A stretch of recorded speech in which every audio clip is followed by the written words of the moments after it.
Tonight on the Hawk Zone, returning guest Dayna O'Gorman joins us on the show. She's a member of our Turf Football podcast, and we just love having Dayna on. She's a defensive-minded.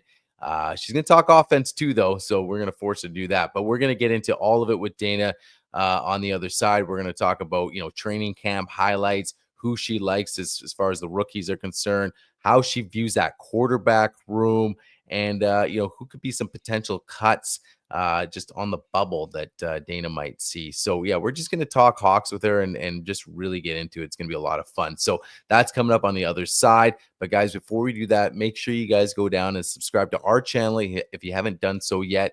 Like the videos and share the videos. It's a great way to support the channel. You can also go down and you can buy us a coffee. Links are in the description. So, on the other side, guys, Dayna O'Gorman. So y'all can sit here and ask me all the questions y'all want to. Don't you ever talk about me. Let's go. It's go time, baby. I'm just about that action, boss. You ready to go get it.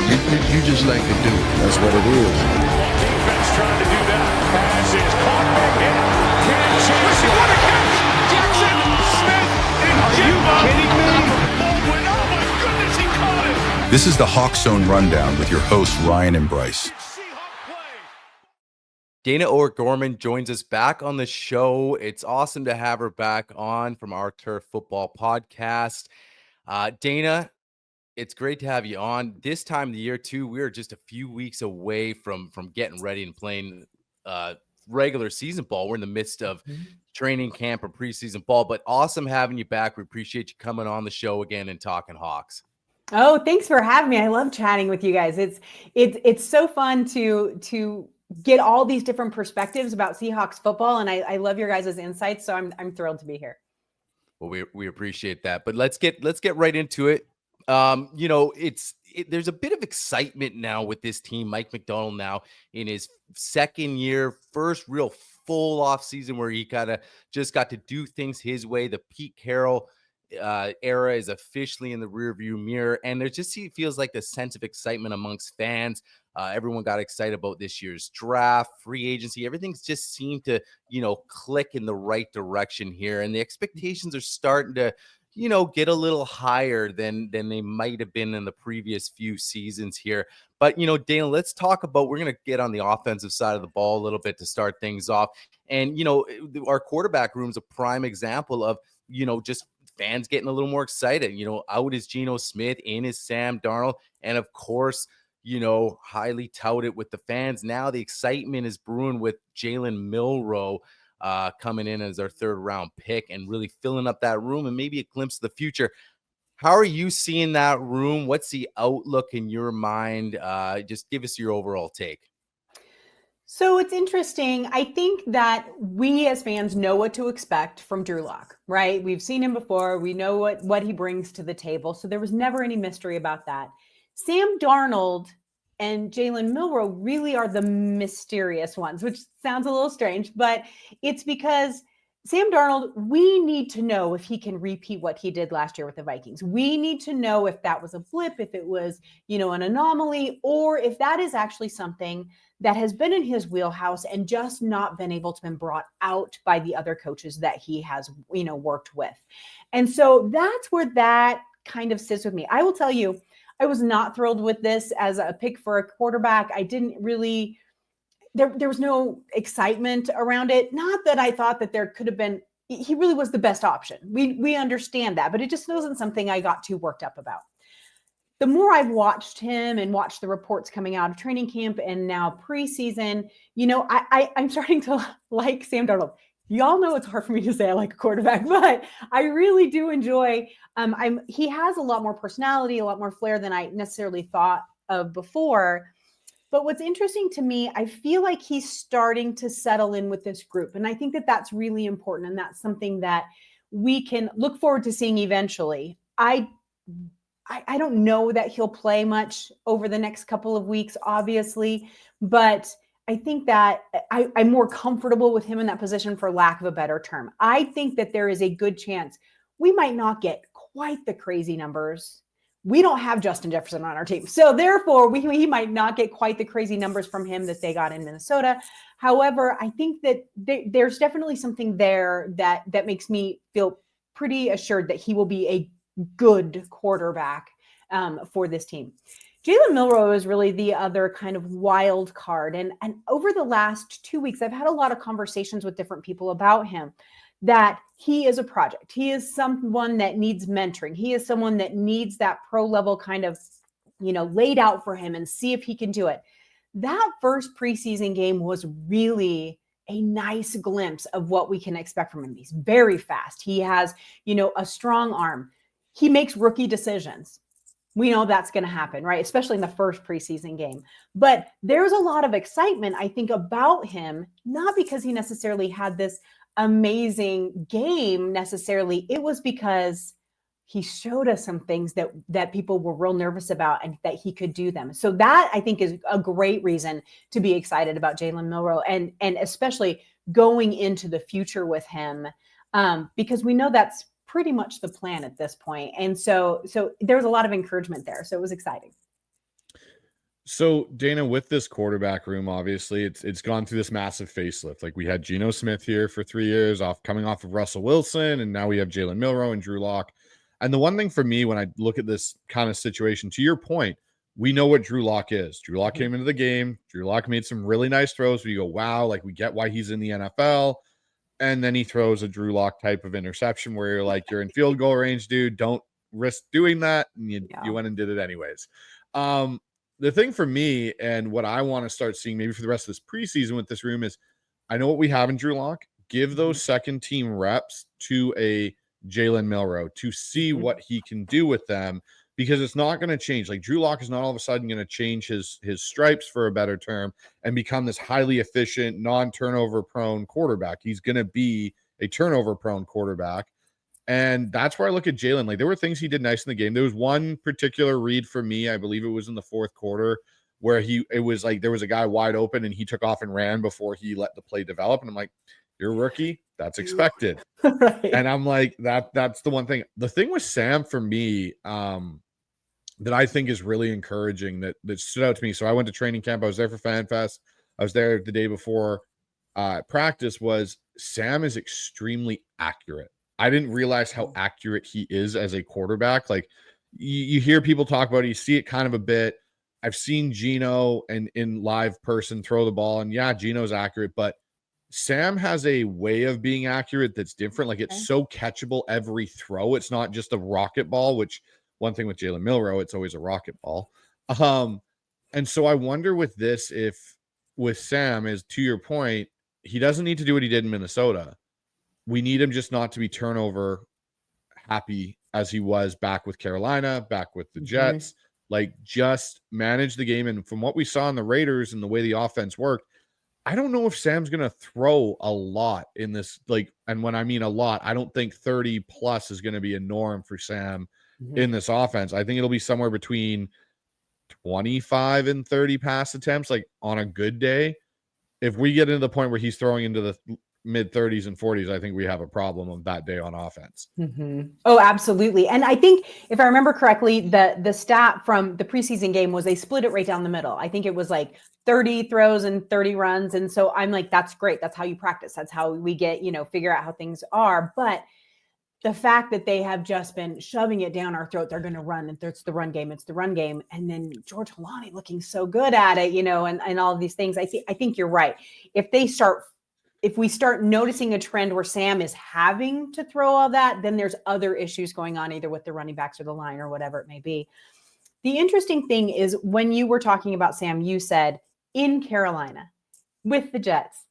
Here's the thing. Those are very untalented teams. And no offense, both are getting much better than when he was there. But I'm thinking that really truly should be something that we need to take into consideration every time we talk about him.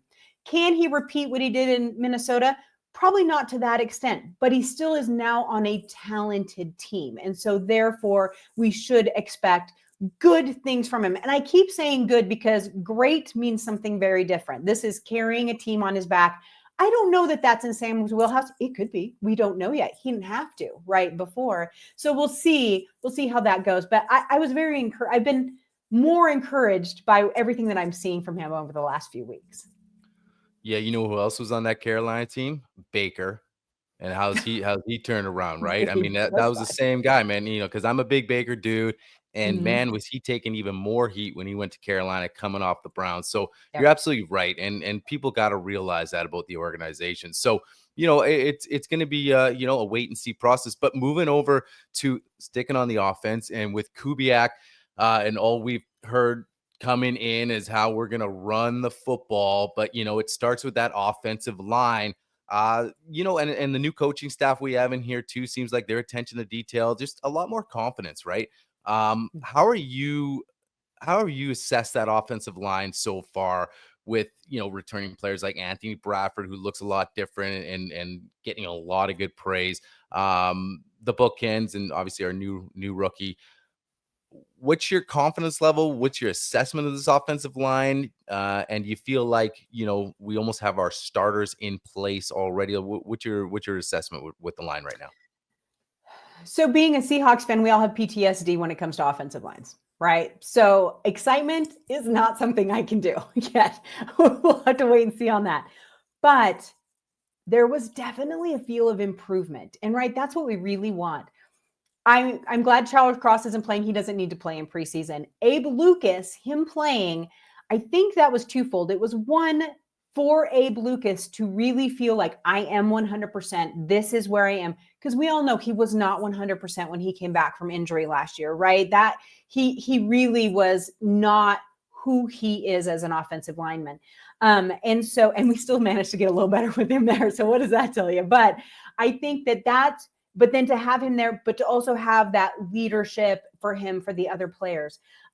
Everyone's thrilled with Gray Zabel. I'm an FCS girl, right? I'm a Montana State alum. So, I'm a little irritated at them right now, but that's okay. But I was thrilled that because those FCS guys, those linemen are serious, right? And so thrilled when that pick happened. They paid attention to what they needed to. And then he turned around and proved it, right? He had a couple of great plays in preseason. And so that's super encouraging. So I guess that's the word I would use more with this line is I'm encouraged. And I think it could be getting better. It's hard to say though, right? You never know. But from what we saw from preseason game 1, it does seem to be a little more cohesive. I don't like that Anthony Bradford is getting as much crap from fans and from people as much. Everyone's allowed to improve, right? And yes, was he a standout before? No. But obviously they're seeing something they're liking from that situation. And they're gravitating towards him. I mean, we can all see that. They talk about him constantly, right? And so I think that should ease fans' minds when it comes to that a little bit, because I think that is everyone is allowed to get better. And so they must be seen. We have to give these coaches credit, especially the offensive line coach, obviously absolutely beloved at this point. And so I think that's really encouraging. I am really ready for them to say, this is it. These are our starters. This is where we're rolling with. Let's go. So that we can really see how those formations are going to start to kind of come together a little bit more. But until the proof is in the pudding, I'm a little nervous. I still have a little PTSD when it comes to line, as I'm sure most football fans do for any team. It's really interesting you talk about the Bradford situation there, Dayna, because when I look at the hype everyone had for Christian Haynes, and now with this scheme, like this is where he, coming out of the draft, this is what his whole thing was. And I was one with Anthony Bradford where I was like, I thought he was on the roster bubble going into this season because his kind of skill set didn't really fit this unless he did a few things, which he did, which is clearly get in better shape and attack the offseason in a different mindset. And the thing that's really interesting to me, and I think some people forget, Anthony Bradford, when he came to the Seahawks, was I think 21 turning 22. He's only 24 right now. Christian Haynes is the same age, and he's been in the league only for 2 years now. So you have a guy, it's kind of like that Sam Darnold effect at the quarterback position where Sam's only 28, but he's been in the league for 6 years. Right. And you get some of these guys that are a lot older and they're 24 coming out and so on. The thing for me with Bradford, and when I was there and I saw him in person, he wasn't lunging. He wasn't doing a lot of the things that were getting him in trouble. And I think also with this scheme, and this is the one thing I really, with offensive lines and all that is scheme. How are you setting your lineup for success? And we know last year, Ryan Grubb didn't do a very good job of that. There was no real run game to speak of. There was drop back consistently. Like there was a stat that Mookie Alexander pulled for us, which was Geno had 6 straight dropbacks from under center all of last year. Drew Lock had 7 in the first game of the preseason. So when you're doing, it's a really ridiculous stat when you think about that. And so when you start moving the pocket, you start doing these bootlegs, you start doing different things, and you run the ball, your O-line doesn't have to kind of anchor themselves into these spots continuously where a D lineman can kind of set themselves up with their moves. Christian Haynes worries me, though, because when I was at the practice on the Friday before FanFest, he did all the team drills, or not the team drills, but all the positional drills at center. And then all of a sudden, he didn't have any sort of injury or anything. He goes to run on the field with team 2, and he gets pulled back by the coach. And that's that's an interesting thing. And then there were, kind of some work ethic comics from last year. There were some work ethic comments this year, and I'm going, okay, like your year 2, dude, like it should have kind of started to sink in a little bit for you. I don't know if Christian Haynes is going to be a starter on this team, because if you're struggling this much with a guy that you were competing with that also had his own struggles, and one of you took this massive leap, I think it's going to be a hard thing to kind of, and you're not starting over Zabel. And they drafted 2 other guys this year in Richmond and Cabledew, who Benton and the O-line coach and Rick Dennis and the rest of the O-line staff clearly liked for the reason they picked them. So now you're up in an uphill battle that way. The interesting thing is I think there's 4 positions on this line already locked in. And I think that's Cross, Zabel, Bradford, and Lucas. I think center is going to be the interesting battle for the remainder of camp because of Olu's injury, which I was almost certain Olu was going to be the guy until his back injury crept in, and Sundell played quite well in that preseason opener. And even the bad snap wasn't on him. That was on Drew Lock because it went right through Drew Lock's hands. And it'll be interesting because even Mike McDonald kind of alluded to it's still more of a competition at the center spot than most people may have thought. And listening to Dan Viens and all these other people down there talking about it, they were under the same impression. Olu's job, they're bubble wrapping him till the season starts. Now it sounds like it's more like Olu better get back healthy and start competing again, because it could very well turn into a Jalen Sundell gig. How do you feel about Jalen Sundell being the starting center potentially in week 1 versus, say, Olu, who started the back half of last year? So I think that's a good question, just because we have to see how he progresses over the next couple of games, right? So if they're going to hold Olu off until the season because of his injury, that is nothing but opportunity for Sundell, right? And so we need to see how he progresses. How is he doing in that position? Center position, to be honest with you, is so insanely important. They can't just have it a throwaway, and they did for so long. Under the old regime, the center was never really, it should have been more important than it was. The whole line should have been more important than it was. But I think that all of us had Olu kind of penciled in there, that that's who it was going to be. But Jaylen really needs to prove that he can be consistent, play in, play out every single series. He needs to be consistent. And then depending on the severity of Olu's injury, that centers with chronic injuries have a tendency to keep re-injuring those chronic. I mean, that's why they're chronic, but I think you guys know what I mean. And so we have to see what the severity. Are they just holding him out so he's 100% roaring to go, then awesome.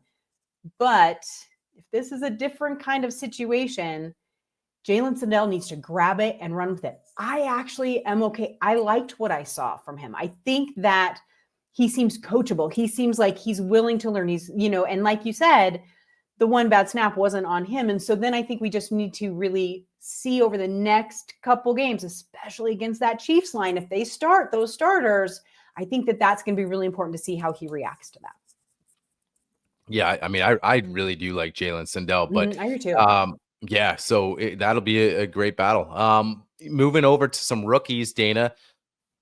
Everyone's pretty happy with the way the draft went. Like you mentioned, John didn't mess around, finally addressed the guard of the first round. So right there, it was a win. You got your quarterback pick, that he never does. So there's 2 things right there.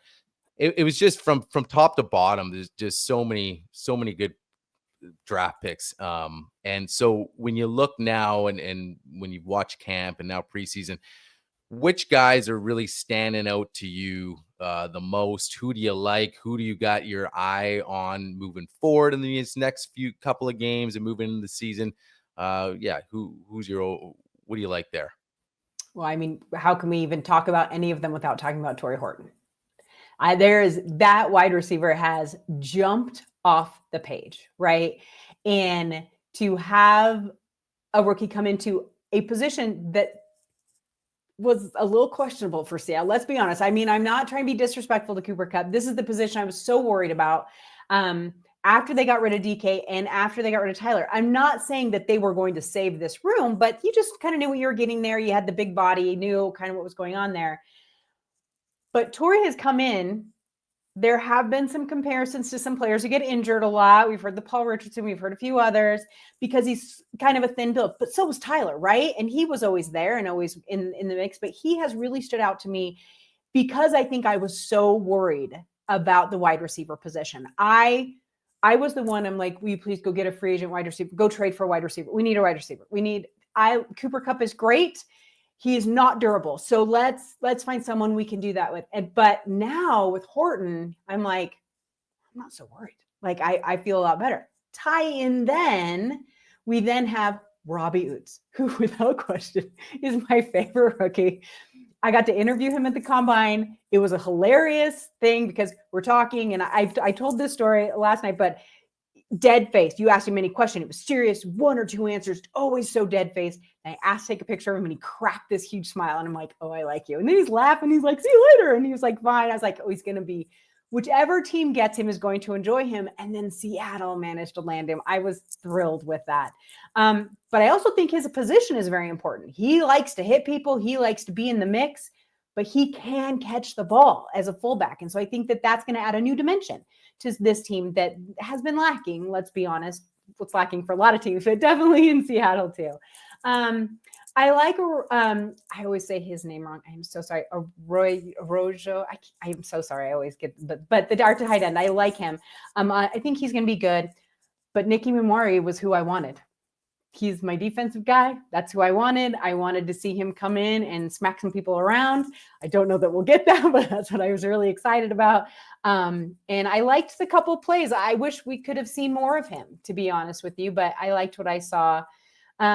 I read a lot of people who thought they were kind of disappointed in that he wasn't like perfect. And I keep reminding people he's a rookie and he's going to learn, he's going to grow. So I'm excited about this, but I think, honestly, if I had to narrow it all down, although Nick is my defensive guy and I love it, Torrey Horton and Robbie Oots, I think, are going to make probably the biggest impact, at least at the beginning of the season for what they're bringing to the table. Yeah, no, those, like, Dayna, you kind of touched on all of them there. The other, like, this whole draft class to me, I haven't found necessarily, I'd say the weakest link in it for me right now is probably Damian Martinez, actually, which is surprising to me because I thought Richmond and Cable doing their, debuts on the O-line played very well. Mm-hmm. Zabel played well, as we saw, like, maybe the first drive, a little bit of those rookie jitters, and then he kind of got the hang of things. Robbie Oots took on Max Crosby and actually handled himself, which was great. Torrey Horton, he looks like a receiver that has made that switch rather faster than most as a rookie to understanding, like, even on the route he caught his touchdown on, that stick route, understanding where the zone coverage was, not getting too far to the corner and just turning back inside. Those are things that take rookies a few, weeks into the season to, I shouldn't do that because I'm going to get lit up doing it. There's actually a UDFA for me out of this rookie class that's really standing out, and that's Jared Ivey. Like, he as a as a movable D lineman up and down throughout, like, he's got such heavy hands. He hits and he's got counter moves, and like, he popped off the screen for me in the Raiders game because I was like, who's 51? Like, he's moving, like, and he's got the long sleeves and the bare hands. And I kind of thought for a second I was watching Bruce Irvin for a little bit again in some of the movements. I was like, they find another Bruce? Like, is Bruce back? Like, oh no, it's Ivy. And, for us to finally find a UDFA in that regard, and again, on an area of the team for me that's still a little bit thin is that D-line group outside of our starting group. To have a guy that, was an SEC All-American at one point, like that's a pretty good thing to pick up in the UDFA class to go with a Nick Emenwari and a bunch of the other guys. Because I think, like you said, the three guys, Emenwari, Zabel, Oots, and Horton are all going to make impacts throughout this season for this team. But the depth pieces they added, I'll be interested to see how Martinez and Ricky White handled the next game, because Ricky White, he didn't really shine, and even at camp practices didn't really pop off the page. But the other UDFA for me that's standing out, and when he does play, is Broden as a receiver with Jalen Milro, the 6'5" speed demon that they got. Like, he's actually another guy that's kind of popped off. But it's going to be an interesting couple of weeks here coming up with these guys getting more playing time to see how they get acclimated to the NFL. Yeah, I agree. And I agree on Ivy. He's been getting rave reviews everywhere. People are loving what he is doing. But I think it's because of what you said. We love our defense, but we need the depth, right? And so when you look at, very good defenses, historically good defenses, the rotation is there. You have the depth for these players. So pieces like him are hugely important. And Ivy's been getting a lot of praise. So it'll be good to see him develop over the next few games too. Dayna, moving over to the defensive side of the ball, your forte. They brought in a little bit of free agents. I mean, Emenwari, a player we just talked about, good young player in the draft. DeMarcus Lawrence signed, older but still great with the run. Where do you see this defense, and how do you like some of the improvements, some of the new additions, and also where do you think we might be a little thin? Where's your confidence level? We know Mike McDonald's running the D, so that gives you confidence right there. But overall, come into this year, what's the confidence level with the improvements and the additions? And do you think we're still missing, one or two pieces to really be that elite defense here? Well, let's start with the defense overall. They ended last year with such, high rank, just so good, and they were ranked so high toward the end of the year. I was asked yesterday on what would define success for me for this defense, because I like it so much, and I said I wanted them to be a top 10 defense consistently throughout the whole season. Don't have a slow start, don't have these dead periods, be consistent. And I think that's what we could get. Top 10 might be low, but even 10 to 12, I would be okay with, as long as it's consistent, because I think that's what was frustrating for a lot of fans last year, is we had quite a bit of inconsistency. Coming back this year, hopefully, the scheme is super complicated. We hear that all the time. And so we're, hopefully that'll be better. Unfortunately, I've heard a lot of national media members say the way you finish is not going to be the way you start, that basically you have to start over again. And I don't know that I buy that for this team for a couple of reasons. Number one, and it could be a little homerism, I'll admit that, it could be, but at the same time, I think it's because they finally got everything figured out in their complicated scheme toward the end of the year, and they brought back most of those important pieces. They brought back all those leaders.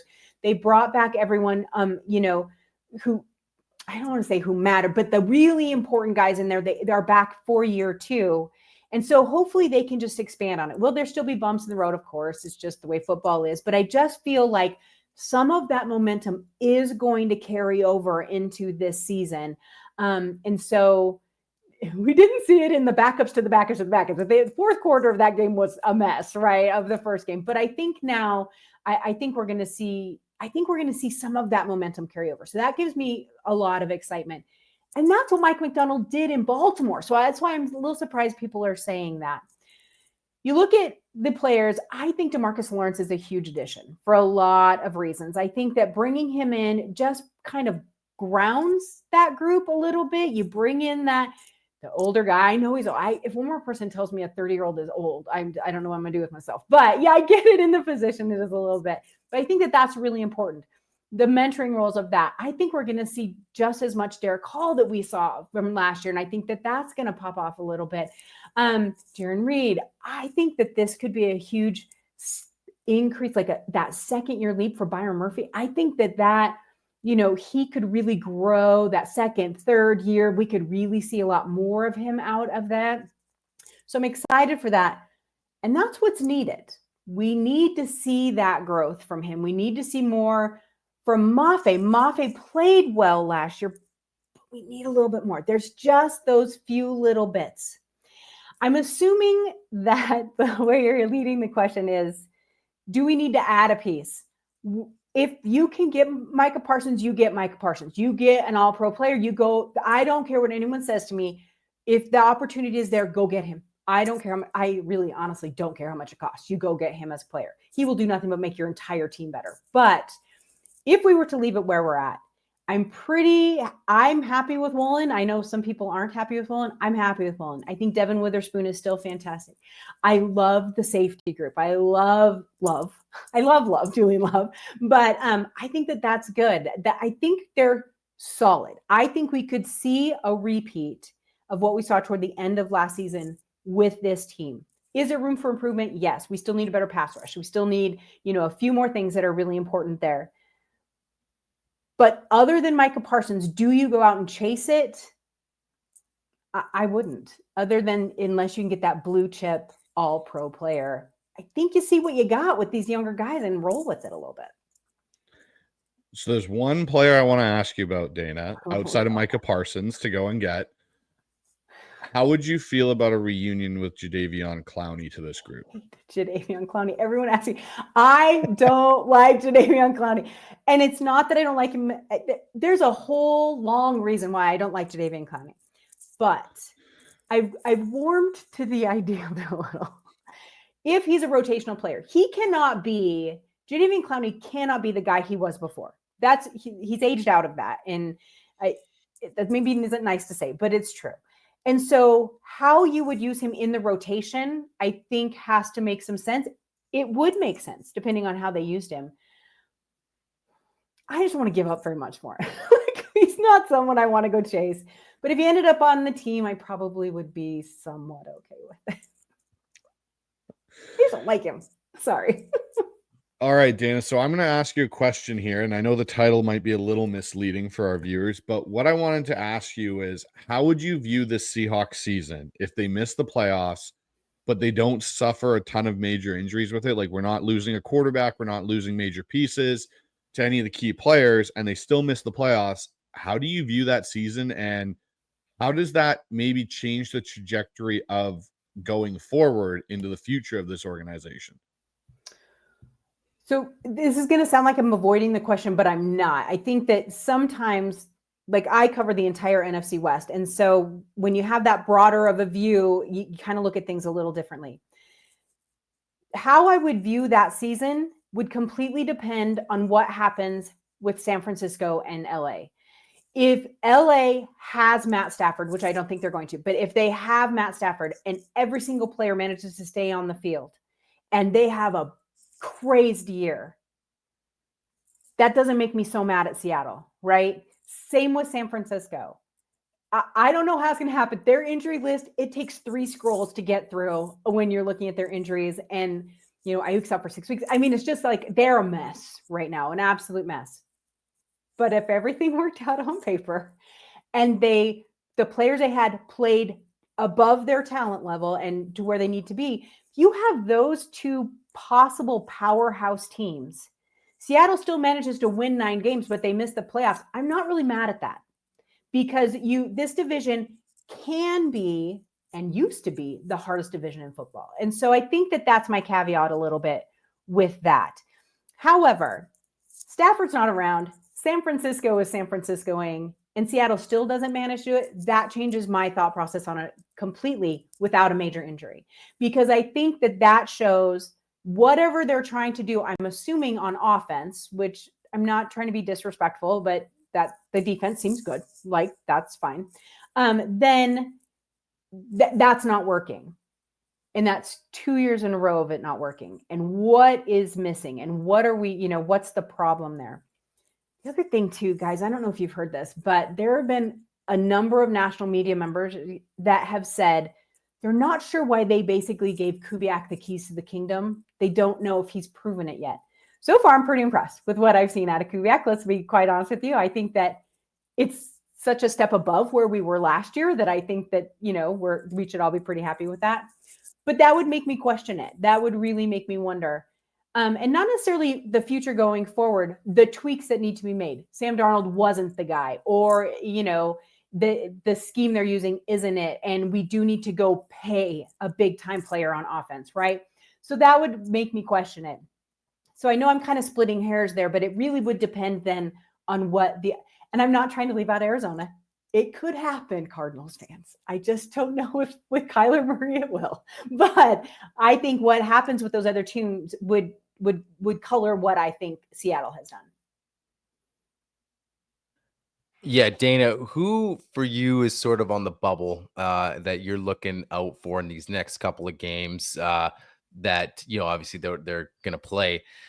Especially at the running back position, Bryce talked about Damian Martinez. You like Kalani there, even though, me personally, I don't put a ton of stock into, certain preseason games. But I guess overall, like who's guys you're going to look out for coming up and in your mind possibly is on the bubble of making the squad here? I would have agreed with you on the running back situation. I think Martinez has a couple more games to settle in. I really do. I think we'll see what happens. But the loss of Kenny McIntosh really kind of changed the trajectory of that position, I think. I think if Kenny was still in it, we'd be like, dude, you're done. Like, whatever. Holani ends up on practice squad and we just kind of move on or whatever. But now we'll have to kind of see with that change there. And, we haven't really gotten an answer about why Ken Walker Jr. is not practicing as much and all that. And we're taking care of him. What does that mean? And so I think that there's a lot in play with running back, just there. I'm not sure. I think that our tight ends, we're going to have a couple that we need to keep an eye out and make sure that they do well. Same way, I really liked Quentin Bohanna. Like, I hope to God he plays as well as he had in that first game because I liked what I saw there. I think he needs to repeat it in order to maybe stay there. I know he's not a rookie, but, just to look there. You have a lot of guys that you can tell you're like, he was a camp body, which breaks my heart. I hate cut down day. It absolutely kills me. I know it's business in the NFL, but it hurts my little mama heart. I say all the time, but I will tell you, if I had to give you one player, walk through this with me just a little bit. It's Jalen Milroe. And here's why. Jalen Milroe, he's not going anywhere. I don't want people to think I think that he's going to get cut. But if Jalen Milroe can improve every single game, continue to play the way he's playing, and shows that kind of spark that people keep insisting that he has, that he can do, I wonder if Drew Lock is your question mark. And here's why I say that. There's only one reason I say that. Other way, they keep all three of them and everything's good. Did you guys know that the Saints have Tyler Show and Spencer Rattler fighting it out for their starting quarterback? You can't tell me a phone call's not going to get made if those guys don't pan out in one more game. And Drew Lock is going to be the call for a lot of these guys because of his history, because of what he's got, in his back pocket, his, vet presence. He can play a functional game. I wonder if Jalen Milroe continues to excel, if then Drew Lock somehow might possibly, and that idea was not mine. It was actually brought up to me by a friend, Lisa over on Our Turf, who is a quarterback lover. She watches all the quarterbacks. She's like, I think Drew Lock might be, on the thing. She also said she thought maybe either Russell Wilson or Jameis Winston might get a phone call too from the same team. So it was a bunch of people. But I think that Jalen Milroe isn't necessarily under pressure, but has the most to gain from the next couple of games. I think that could be really good. Then you've got, you're on the bubble, the last couple, 3 or 4 guys, I think that's just part of the business. But I think the player with the most to gain out of the next couple of games is definitely going to be Jalen Milroe. So Dayna, on this topic here, who would you say the one Seahawk player you think is under the most pressure to say increase their level of performance overall? Like they're, a good player, but we need them to go from being good to elite or so on. Something like that. Who would you say for you is in that category? Are you talking about that they could get cut, or they just really need to improve? They to need stay? to improve. So probably Byron Murphy. I think that they were expecting a lot from him and want to see a huge increase from him. I think probably AJ Barner maybe needs to really step up and look at some stuff. Let me look at the list here just in case there's a few others. God, I just see Uchenna and it kills me that he still is not playing. We'll have to see there. I think you have to look then probably at the offensive line, right? So we need to see if Olu's going to come back, if you're going to have Sundell. Christian Hayes, you brought him up, or it needs to increase some stuff. I don't know that he's going to do it either, to be honest with you. I agreed with what you said about him. But I think what they're Mike Morris, gosh, there's so many now that I'm looking at them. It's like, yeah, maybe Mike Morris, Patrick O'Connell, maybe. I have 2 names for you, Dayna. Okay, yeah, give them to me. Will Mays, Boy Mafe and Derek Hall. See now, Derek Hall, really? Tell me why Hall. So I look at Hall, and it's funny because I look at both Mafe and Hall, and Mafe to me is a really good run defender, but his pass rush is up and down and up and down, and he's coming into a contract year this year to decide if we're going to pay him a bunch of money. Derek Hall's contract year is next year, but Derek Hall seems to be the better pass rusher, but his run defense seems to be more of his area of issue. And so if you're going to pay one of them, the other half of their game needs to step up and get to a higher level. Yeah. That's why those 2 for me are the 2 that stand out the most for players that need to are under pressure to get to that next level, because they both are really good at one side. If you put them together, you'd have a great edge player, but one of them needs to pick it up on the other side to, I think, earn that contract that they're so going to be looking for over the next 2 years. That's interesting. I hadn't thought of contract years. That's actually a really good way to look at it too. I was thinking more like to impress the coaches sort of thing, but that's a really good point. I'm looking at the list, and there's quite a few. If you're going into a contract year, you're going to have to do something, because they're going to have to pay a lot of people and they're not going to have the money to do it. And so they're going to have to make choices. That's a really good point. Yeah. Hey, Dayna, I wanted to ask you this question actually before we jump into the Chiefs, just because you were talking about Jalen Milroe. And when we had Mookie on, and we were going through our Mike Sando list of quarterbacks, right? And Bryce, I can't remember what the quote was from a scout, but I just want to get your take, because, this quarterback room is obviously a huge topic this offseason, how it's completely changed. And you have really a lot of youth, because you reset with Sam as your starter, but then also now you have Jalen Milroe in the room. But the quote was, I'm sort of paraphrasing it, but if Geno's better on a bad team and Sam's better, you're better off with Sam on a good team.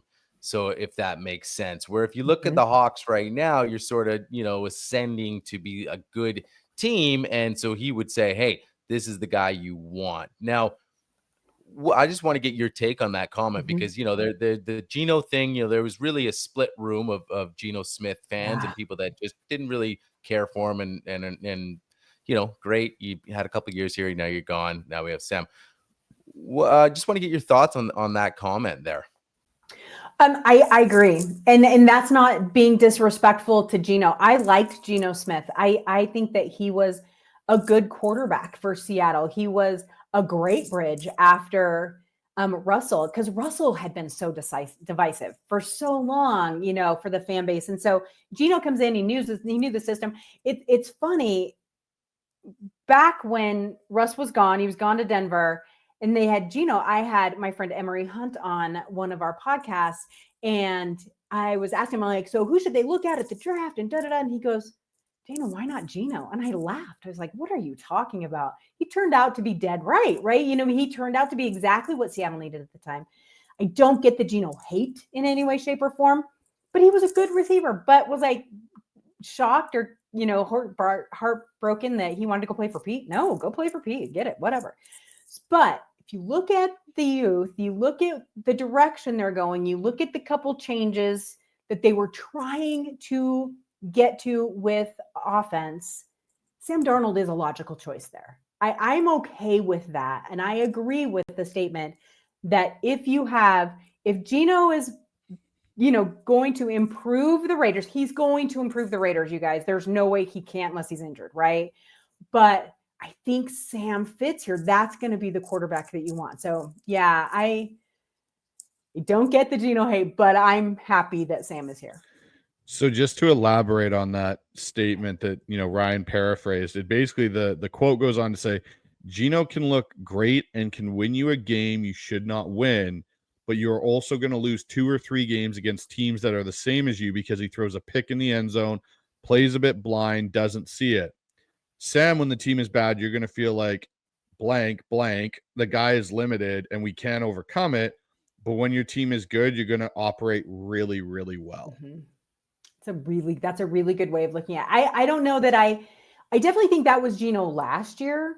What they said about Geno last year, that first year he was in Seattle, starting, that wasn't the case. And so was that a Ryan Grubb thing? Was that a Geno thing? Did he not really want to be here? I mean, there's so many variables in that. I agree though with Sam Darnold, you're getting consistency. You're getting, these throws, you know what he can do, you know what he can't do. And if you feed him that, he's going to give you. The variables are there's fewer variables with Sam than necessarily Geno. Because every once in a while, Geno be like, Geno, what the hell did you see? There was, who were you throwing to? I say that all the time in soccer. Who were you kicking that to? But it was kind of the same with that. So I get that thought. You're definitely going to have more consistency with Sam behind center. Mm-hmm. All right, Dayna. So with the last 2 preseason games, we got the Chiefs, and then we got the final one with the Packers, which we all know really the third game of the preseason is kind of a who's who and playing and trying to figure out who 59 is on the roster this week. How do you view the last 2 games? What are you looking for out of these last 2 preseason games?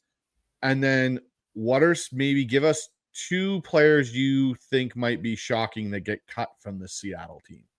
Oh, I hate that question. I will answer it, but I hate that question. So then last week, you're right. The third game's a throwaway, right? It is what it is. We're just seeing who's going to be practice squad players. And that's good. Good for them. Let their family watch them play. I think that that's important for them. But in the grand scheme, as fans, not as much. This Chiefs game is important, though. And it's because it's the Chiefs. Let's be honest with this. It's the Chiefs. Andy Reid likes to play his starters, at least a series or so. I think that seeing how the best team in football or one of the best teams in football handles this is just a good learning experience for these players. And I think that that's really important. I would hope they're going to at least give some time to some of the starters in Seattle. I want to see Sam on the field. I don't know that, not necessarily all. I don't think Charles Cross should play. I don't, some of the guys we don't need to see, the defensive guys. Although against that line, that might be a good thing if they're starting the starters for Kansas City. But I think when you go against such a good coach with such a good team, it's a great learning opportunity. Do I care if they win the game against the Chiefs? No, don't care. I want to see how the starters kind of react if Andy Reid is starting his starters. I think that would be a great learning curve. So I'm excited for that. And that's not just because I live in Kansas City. I just think that it would be really good, but it'll be good to watch. It'll be interesting, but I really hope Sam plays. I don't know if he said that if Sam is going to play or not, but I would really love to see Sam play a little, but then here's second. Oh God, I really, really do hate the surprise cuts. I'm looking at our list. I hate to say Christian Haynes because I think that he's important for depth, but there is a question mark there. Do we think Shaquille Griffin makes this team? That's another interesting one because Nehemiah Pritchard's played really well. He's played well, but he's also inconsistent. So I don't know. No, he's making the team. MVS. Do we have a spot for MVS on this team? I think those would be the 3. I don't know. They keep talking about MVS, so maybe he'll be there. He could be there. They just are hiding him for some reason. I don't know. I don't know if they expected Torrey Horton to play so well, so maybe that's where that was kind of a hedge. But I think that I wouldn't be surprised if Griffin did not end up on this team. I think Christian Hayes stays because of the depth issue there, but if I had to pick two, Griffin and Marquez Valdes-Scantling, probably. But I hate it because I feel bad for him. Yeah. No, it's going to be interesting. There's big decisions to be made. So, but you know what? That's a good problem to have as well. When we're talking about players like that might not even be on this roster. So, yeah, awesome stuff, Dayna. Just a great conversation as usual.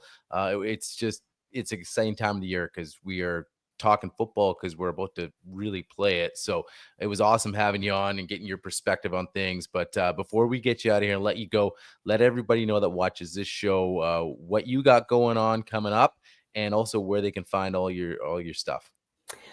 So our Turf Football Podcast is my main podcast, and we do that every Tuesday night. We do it live on YouTube at 8 p.m. Eastern, 5 p.m. Pacific time. And we have a live chat. We love when people come on and ask us questions. Man, sometimes they're hard questions. We really like those. So those are super fun.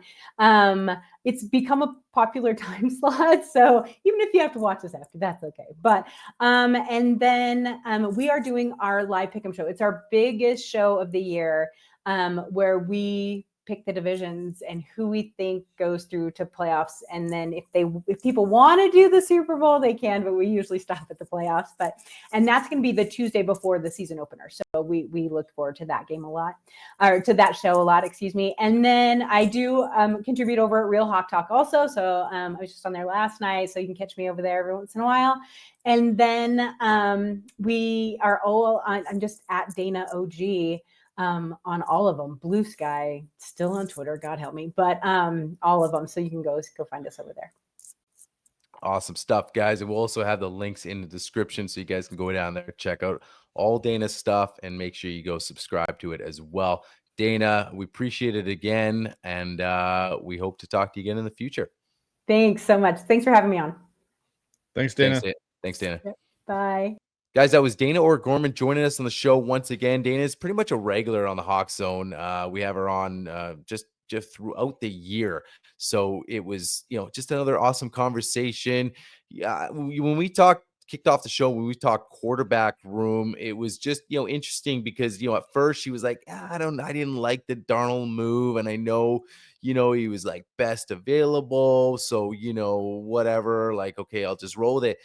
But then as time went on and she starts hearing things and then seeing, what he's been doing in camp, she's kind of done a 180 now and been like, hey, you know what? Like, we can really compete with this guy. And I feel real confident with this.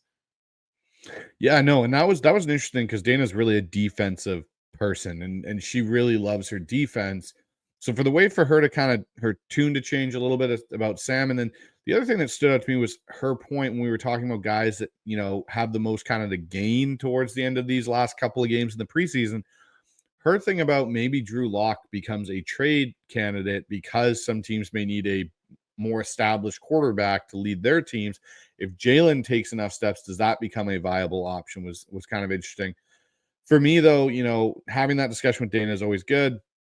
And I love her take on the defense, and like the depth is kind of where the concerns more are now with this. It's not necessarily that, the surface layer of this defense. We know how good it can be when all the pieces are there. It's what happens if we lose a couple pieces here and there throughout the season. What does that depth look like? And that's where a guy like I brought up, Jared Ivey, to me is going to be such an interesting guy over these next 2 weeks to see if he makes this roster for one, and how he can impact that depth along with a Mike Morris, who we didn't mention. He's another guy that's had a pretty good training camp so far. Yeah, and it was interesting to kind of get her take on what her expectations are. People throwing top 5, maybe, because what Mike Macdonald did in Baltimore. So just, it should just carry over. But, she's just really looking, okay, we finished off as a top 10. I just want to see consistency. Like, I'll take top 10 throughout the entire year. But, it really sounds like she would be all in on a Micah Parsons. I know everybody would want him here in Seattle, but at what price? Dayna doesn't care.